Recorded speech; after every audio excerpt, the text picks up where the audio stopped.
Welcome to Rocket Resources, where we're fueling your exhibition success with expert advice from the Rocketeers and industry experts. And today we are taking Rocket Resources on the road, and we're heading down to Wimbledon in London to meet with Peter Jones, the CEO of 19 Group, a fantastic guy operating a fantastic business that is growing like crazy. So join us in this episode where we find out about the successes, failures, and how Peter has helped leverage his personality, if you like, to build such a fantastic business. Enjoy.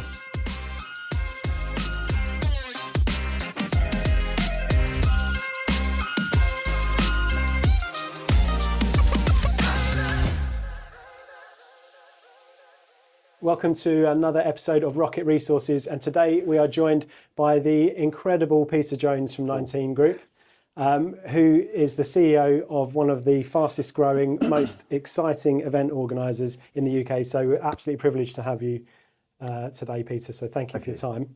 Thank you, Noel. Now, we both work in events. Obviously, we're on the contractor side, you're on the organiser side. And today we've been here at 19 offices, taking Rocket Resources on the road. And talking about how contractors can help organisers to create good events. And so, firstly, thank you for that invite. I have loved being here, experiencing the team, the culture, immersing in 19 and being part of your 19 exchange has been fantastic. So I guess what I'd like to do is find out a bit more about Peter Jones, what your story is. Not the real one. You are the real one. The other one. No, we're not interested in. So yeah, I mean, where did it start for you, Peter, in events? So in events is one of those things you never plan to be in. Nobody at school ever says, have you thought about a job in events? No. You know. So I've always thought you come out of school and you get into football, the army, prison or events. I chose events. And about 30 years ago, so started working at Blenheim Exhibitions, the old Blenheim dynasty. Went on to work for a few of the bigger corporates. So I did a stint at Contractors Group PLC. And there comes that time, doesn't there, where you think, I could do this myself. So about 23 years ago, started my own business. Since then, I've launched, built and sold 4 businesses in running trade shows. Yeah. Okay, I didn't realise that. Yeah. So the first show was a chocolate manufacturing expo. Right. Sold to Chloe Messer. We went on to launch Counter Terror Expo, which we sold to Clarion, CCR Expo, the cosmetic show, sold to Easy Fairs back in 2016. In 2018, we were building up a security show in London, Olympia, and we got lots of trade approaches. And then my chairman, Phil Saw, said, have you ever thought about private equity? And at that point, I didn't even know what it was. But apparently you get this inexhaustible tsunami of capital to go out and still be entrepreneurial, but build a business with some resource behind you. And it sounds too good to be true, but we picked great partners, Phoenix Equity Partners. We did a deal, got going in 2019, and then since then I've been building 19 Group. And then last year in September, private equity cycles are normally 3 to 5 years. COVID held us up a bit, but last September we flipped the business. Normally it goes to a bigger private equity house, but we did a continuation fund where Phoenix sold us and bought us back with different funds behind them. Okay. So we got access to bigger funds, but stayed with the same house, Phoenix, because they are genuinely brilliant. Yeah. Okay. So tell me a bit about more that. How does that, in terms of the control?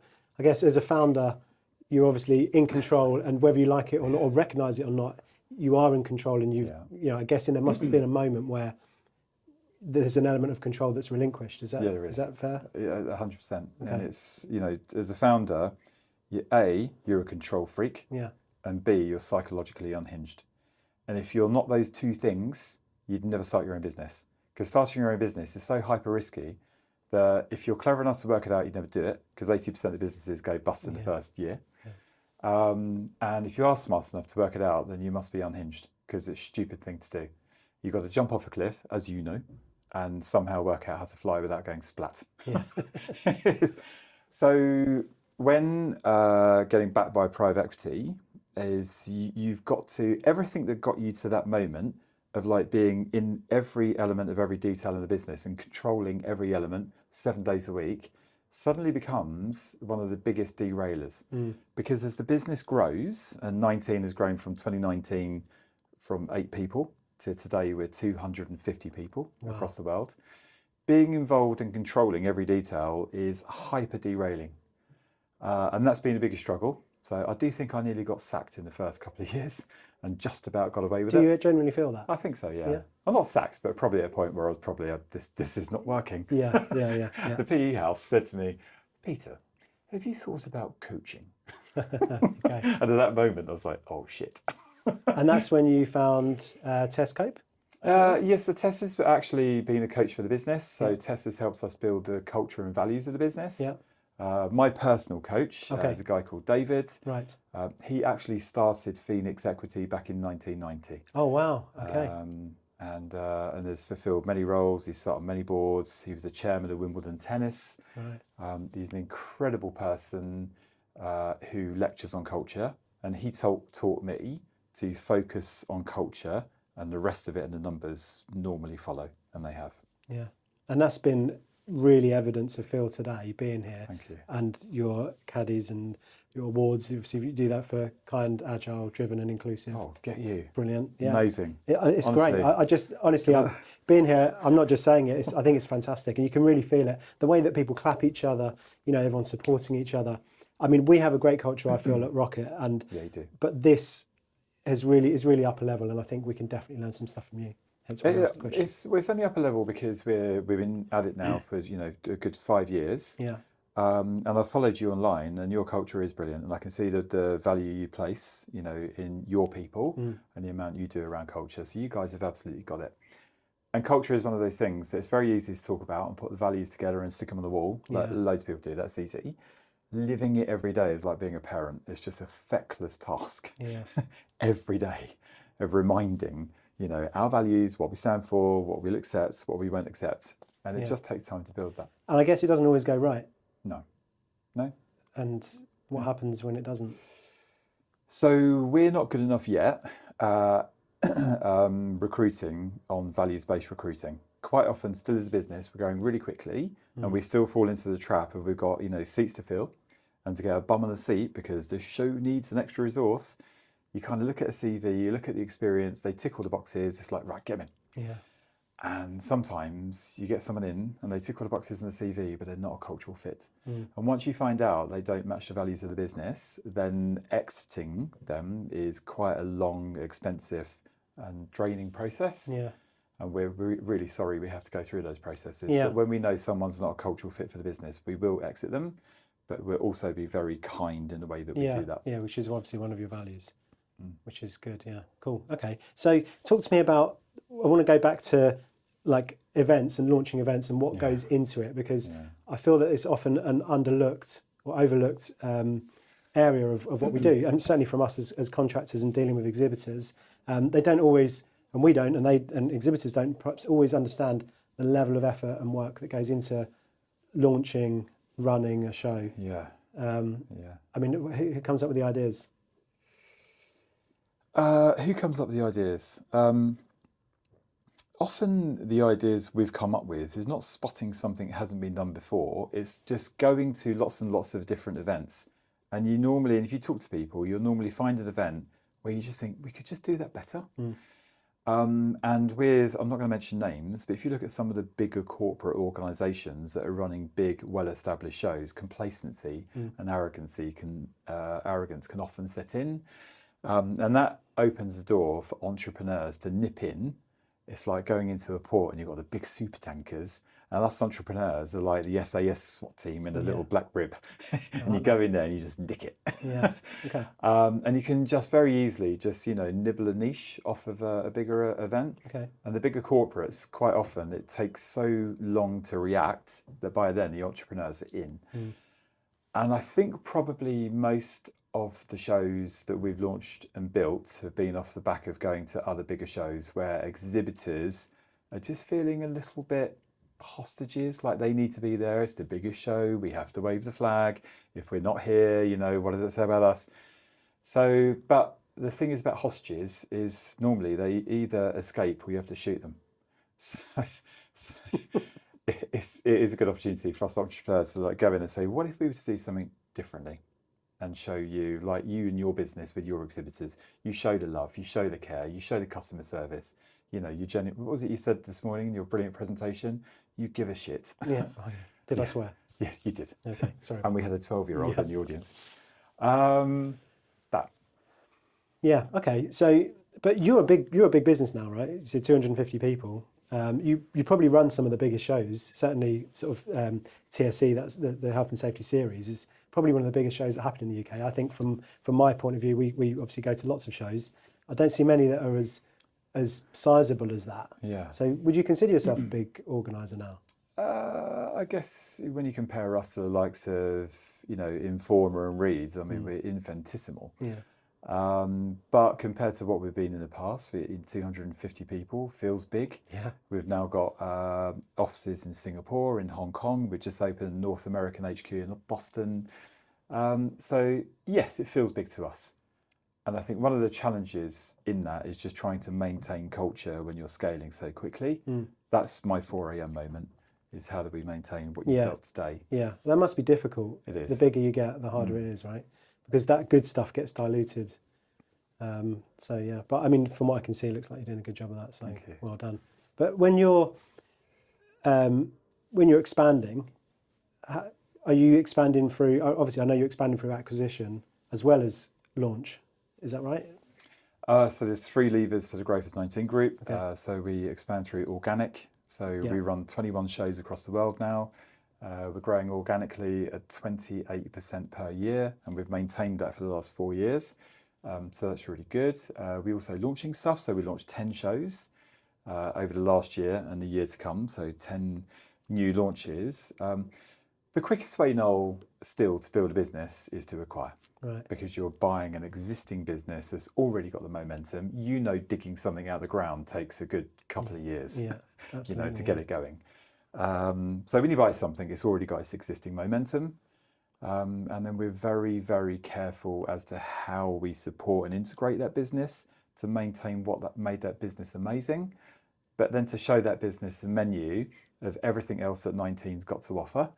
You know, that the resource, the capital, the 250 people and the expertise in the group, but let those founder entrepreneurs pick what they see they need rather than ever forcing something on somebody else. But acquiring and helping support the onward growth of that business is the quickest way to accelerate. That must be really exciting to do these deals and bringing things in where you think you can improve something, and it must make you feel proud. It is exciting, and we do feel we've bought 9 businesses over the last 5 years. And just recently, we've acquired the Payments Association. They run Pay360 XL. That is an incredible business. But it typically is run by a founder entrepreneur who started that with his wife over 20 years ago. Wow. Buying a business is far more difficult than selling a business. So I've sold 4, we've now bought 9. And I'll tell you, buying a business is far more difficult because you're trying to convince a Noel of the world to let go of his rocket baby. And that, it creates anxiety, and it really torments a founder to feel they're letting go, handing their family across to a new guardian. It's a really stressful process, actually. Yeah, I can imagine.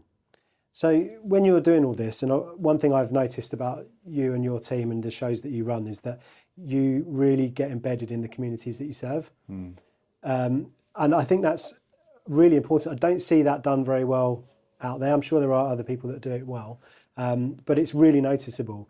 And I notice it in LinkedIn posts from your team going and get involved in things in their industries that they serve. Yeah. And I think that's really commendable. And is that I imagine that's a purposeful strategy for you? Yeah, it is 100%. There's far too many shows and organisers that I've worked with that just run on that complacency. That they run a big, really successful show and they tell the market what they need, or assume they know what the market needs.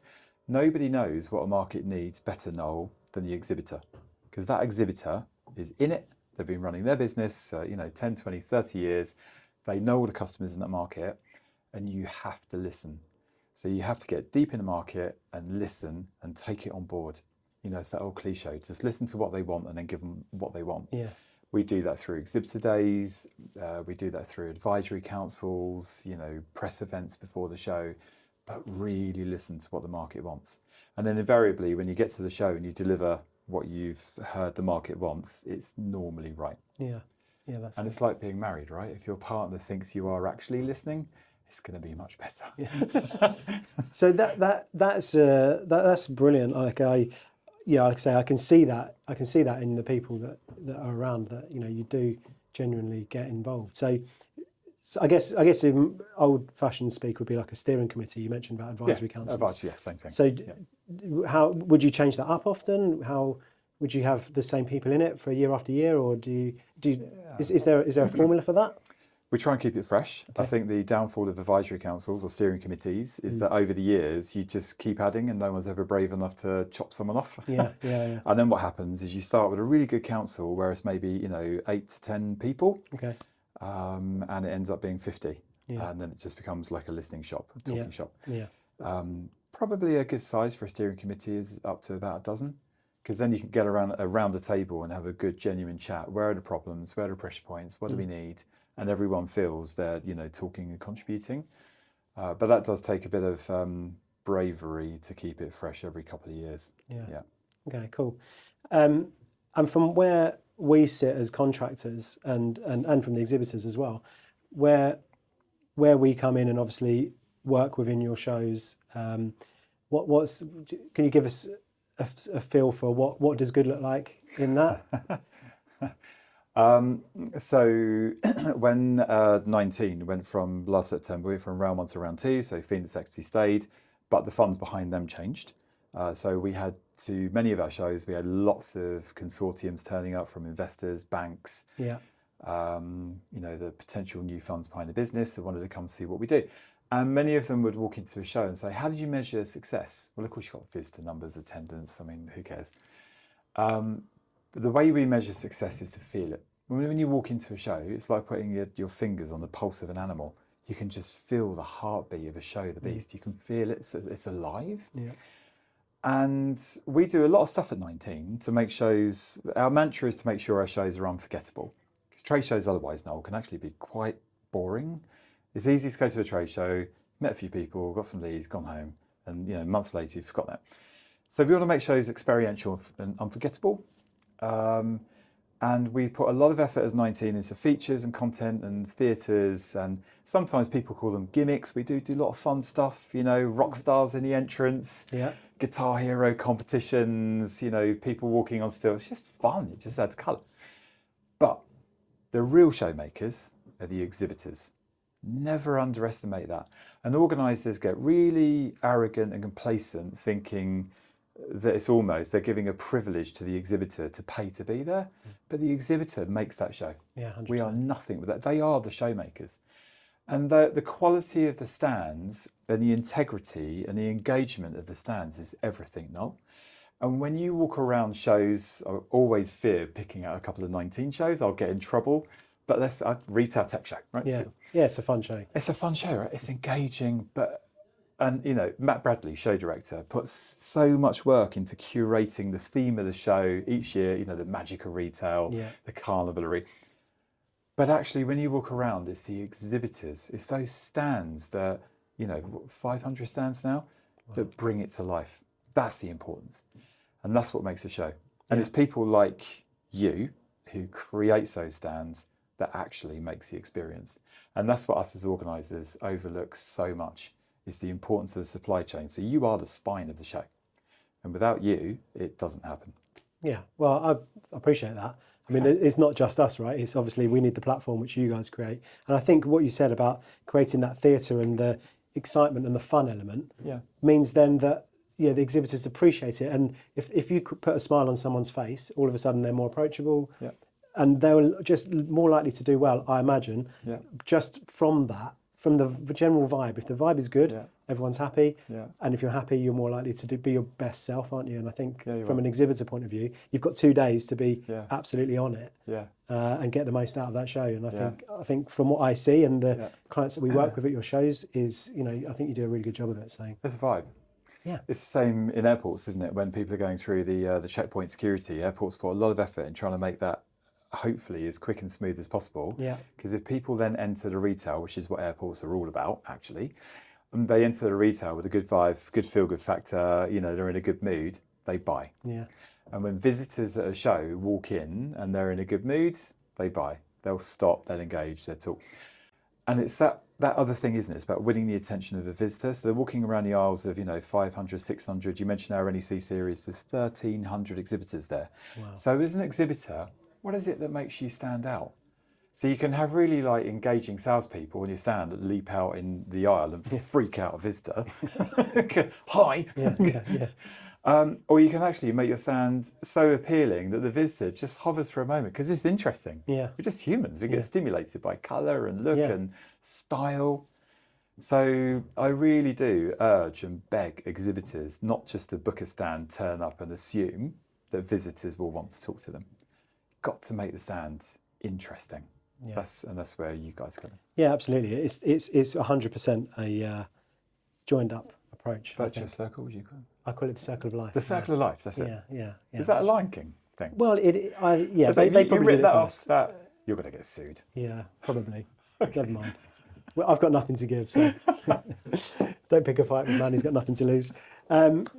Cool. Okay, so do you have a favourite child from a show speak? From a show speak? Yeah.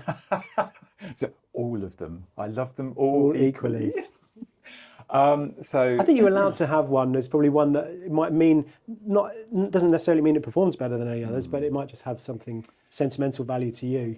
So what I love about the shows that 19 does is we're in sectors that really are meaningful. So we're in sectors like emergency response, counter-terrorism, safety. We're also in manufacturing, tech, retail, and now financial services. I love the shows that really do good. So we've got a show, International Security Expo. It's in Olympia in September. All of the solutions of that show is about protecting and saving lives. And that feels really special. And a show like Emergency Services show, so David Holden's show at the NEC. When you open the shutters and you see the tens of thousands of people coming in, doctors, paramedics, frontline workers, all of those people coming in have got one purpose in life, and that's to save lives. Yeah. And that when you stand in that community, that's more than just a trade show and buyers and sellers and leads and doing business. That's got purpose. Yeah. That really feels good. I've got even goosebumps. Yeah, that's amazing.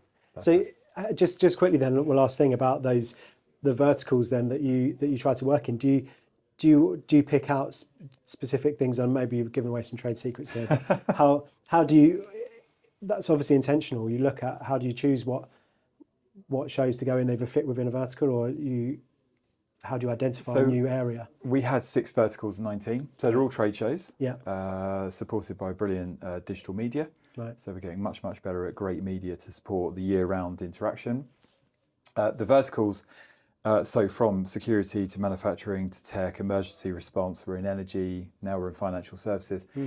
We tend to pick verticals that are either really meaningful and purposeful, and or sectors that are really resilient and robust to an economic downturn. Yeah. So for example, even during COVID, frontline workers, as they still need to be working. Yeah. During a global recession, terrorist groups won't let you off. Just because London's having a bit of a tough time on the FTSE, they won't stop them attacking London. So we like shows that are really robust and resilient. And also the investors behind us and future investors also like that. So they're buying a business that if we get into troubled economic times, I think 19 will still hold its ground. And what's the end game then in terms of how big do you think 19 will get to? So the vision. So if we were in your rocket heading towards North Star, our North Star is to be the very best organiser in the world, supported by really great digital media. And I get challenged on that. What does that mean? Do you mean like, most shows, biggest revenue, biggest profit? Obviously not, because like Reed and Informal just dwarf everyone. But the best in terms of, I grew up in the Richard Branson era, so I remember the launch of Virgin Atlantic. And he wanted to disrupt and do things differently. And he wanted to give his customers a great experience. And when you've taken a Virgin flight, you don't forget it. That's the end game for 19. When you go to a show anywhere in the world, here's the end game, right? So as a visitor or a supplier, an exhibitor, you walk into any show anywhere in the world and you go, that's a 19 show. Like back in the day, you could walk into any business in the world or an airline lounge and go, it's Virgin. Yeah. That, to be the Virgin of the event world. It's a good goal. I like it. Well done. Cool. Thank you. Okay, Peter, I'm really grateful for your taking some time out of your busy schedule. It's Thank you. a pleasure. I've really enjoyed that, getting that insight from you. Yeah, thank you. Good luck with that North Star. Well, we're really grateful for you being here today and sharing the contractor story, because it helps our people understand what goes on behind the scenes. And it's a symbiotic relationship, isn't it? It's like the horse and jockey. We need each other to survive. Yeah, no, it's great to collaborate. I've thoroughly enjoyed it. Thank you for the opportunity. Thank you, Noel. Cool. Thank you. Thanks, Peter. Appreciate that. Cheers. It's really good. Thank you. I really hoped you enjoyed that conversation with Peter and took a lot away from it. One thing's for sure, he really, really does care about the exhibitors and the communities that they serve, and that is absolutely showing in the results on their shows. So hats off 19 Group, you're doing a great job. Perhaps more of us could follow that suit. So thanks very much for watching. Like I say, I hope you enjoyed it. If you did, please like and subscribe. Don't forget to tell your friends. Share it on social media. You can catch this on YouTube, Spotify and usual channels. Don't also forget to take the exhibition scorecard. It's a free tool for you to use to find out how ready you are and to ensure that you get the most out of your next exhibition. You can find the link below. Thanks very much, and we'll see you next time.